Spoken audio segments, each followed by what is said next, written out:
Hello everyone, आज चाहिँ म भोलिको लागि धानको बिउ रोप्न आँटेको छु। उखाल्न हौ। ओखल्न ल ल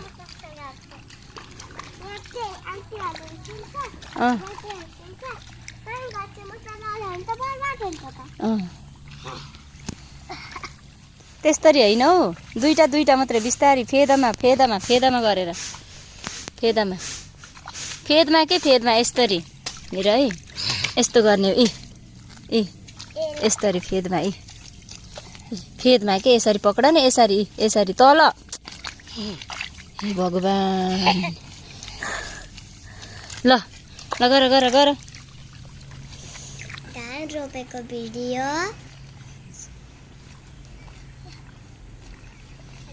नेक्स्ट भिडियोमा हेर्नु होला। राख न, त्यो राख, एकैचोटि धेरै गर्न मिल्दैन नि, हुँदैन नि।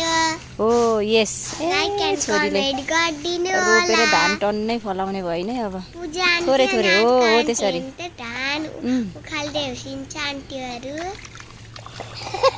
सबैजनाले मेरो च्यानललाई यो धान के गर्ने अरे भोलि गरिदिनु होला। धन्यवाद। कहाँ रोप्ने बित्तिकै चामल आउँछ हौ, रोप्ने नि, रोपेपछि फल्छ।